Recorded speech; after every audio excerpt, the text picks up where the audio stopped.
நம்மளோட பூமி தன்னைத்தானே சுற்றி சூரியனையும் சுற்றி வருதுன்னு படிச்சிருப்போம்.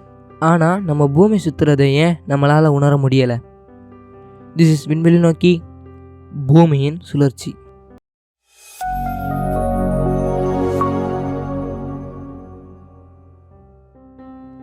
நம்ம பூமி சூரியனை ஒரு வாட்டி சுற்றி முடிக்க 365 நாட்கள் எடுத்துக்குது. அதே பூமி தன்னைத்தானே ஒரு வாட்டி சுற்றி முடிக்க 23 மணி நேரம் 56 நிமிடங்கள் எடுத்துக்குது.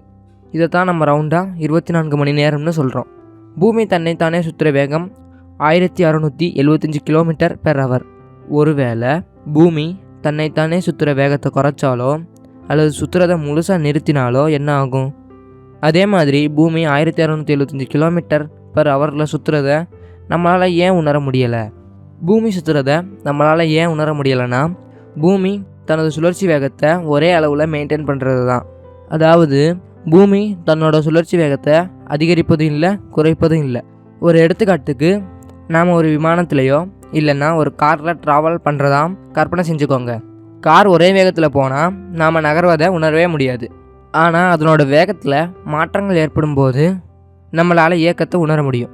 சரி, பூமியோட சுழற்சி வேகத்தில் மாற்றம் ஏற்பட்டால் என்னவாகும்? நீங்கள் ஒரு காரில் ட்ராவல் பண்ணுறீங்கன்னு கற்பனை செஞ்சு வச்சுக்கோங்க. அந்த காருக்குள்ளே ஒரு டம்ளரை எடுத்து அதுக்குள்ளே ஃபுல்லாக தண்ணி நிரப்பி வச்சுக்கோங்க. கார் ஒரே வேகத்தில் போகும்போது டம்ளரில் இருக்கிற தண்ணி ஆடாமல் அசையாமல் இருக்கும். அதே நேரத்தில் காரோட வேகத்தை அதிகரித்தாலோ இல்லைன்னா குறைச்சாலோ டம்ளரில் இருக்கிற தண்ணி கீழே சிந்தும். மணிக்கு 60 km போகும் காருக்கே இந்த நிலைமைன்னா, மணிக்கு 1675 km வேகத்தில் சுற்றி வர்ற பூமியோட வேகத்தில் மாற்றம் ஏற்பட்டால் என்ன ஆகுன்னு நீங்களே நினச்சி பாருங்கள். பூமியில் இருக்கிற எல்லா பொருளும் மணிக்கு 1675 km வேகத்தில் தூக்கி எறியப்படும்.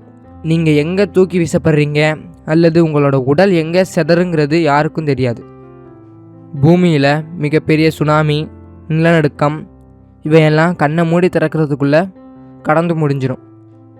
ஆனால் இந்த அற்புதமான புதிர்கள் நிறைந்த இந்த உலகில் இவை எதுவும் நடக்க போவதில்லை. திஸ் இஸ் விண்வெளி நோக்கி. அடுத்த வீடியோவில் சந்திப்போம்.